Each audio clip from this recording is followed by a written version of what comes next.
Hi hello good morning all. ഞാനൊരു കൊച്ചു കഥ പറയാം. കഥയുടെ പേര് അഹങ്കാരം.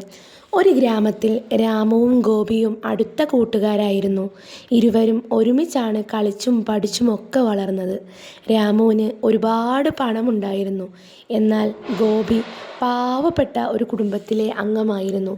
കാലം കഴിഞ്ഞു. രാമു വലിയൊരു ബിസിനസ്സുകാരനായി മാറി. പണവും പ്രശസ്തിയും അവനെ അഹങ്കാരിയാക്കി മാറ്റി. പാവപ്പെട്ട ഗോപിയെ അവൻ പുച്ഛത്തോടെയാണ് നോക്കിയിരുന്നത്. ഒരു ദിവസം ഗോപി രാമുവിനെ കാണാൻ ചെന്നു. പഴയ കാര്യങ്ങൾ ഓർമ്മിപ്പിച്ച് സംസാരിക്കാൻ ശ്രമിച്ചപ്പോൾ രാമു അവനെ അപമാനിച്ചു. നിന്നെപ്പോലൊരു പാവപ്പെട്ടവനുമായി എനിക്ക് കൂട്ടുകൂടാൻ സാധിക്കില്ല എന്നു പറഞ്ഞു. രാമു ഗോപിയെ തിരിച്ചയച്ചു. അന്നു രാത്രി രാമുവിൻ്റെ വീട്ടിൽ ഒരു വലിയ തീപിടുത്തമുണ്ടായി. എല്ലാവരും പുറത്തേക്കോടി രക്ഷപ്പെട്ടെങ്കിലും രാമുവിൻ്റെ വിലയേറിയ രേഖകളും പണവും അകത്ത് കുടുങ്ങിപ്പോയിരുന്നു. രാമു നിലവിളിച്ചു കരയുന്നത് കണ്ടു. ആരും തീയിലേക്ക് ഇറങ്ങിച്ചെല്ലാൻ ധൈര്യപ്പെട്ടില്ല. അപ്പോഴാണ് ഗോപി ഓടി വന്നത്. ജീവൻ പണയം വെച്ച് അവൻ തീയിലേക്ക് ഇറങ്ങി. രാമുവിൻ്റെ രേഖകളും പണവും രക്ഷിച്ചു.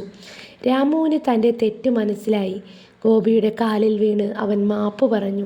അഹങ്കാരം വെടിഞ്ഞ് രാമുവും ഗോപിയും വീണ്ടും നല്ല കൂട്ടുകാരായി. ഈ കഥ നമ്മെ പഠിപ്പിക്കുന്നത് അഹങ്കാരം ആപത്താണ്. പണവും പ്രശസ്തിയും ഉണ്ടായാൽ അഹങ്കരിക്കാതെ മറ്റുള്ളവരെ സ്നേഹിക്കാനും സഹായിക്കാനും നമ്മൾ തയ്യാറാകണം. ഈ കഥ എല്ലാവർക്കും ഇഷ്ടപ്പെട്ടെങ്കിൽ ലൈക്കും ഷെയറും ചെയ്യുക. താങ്ക്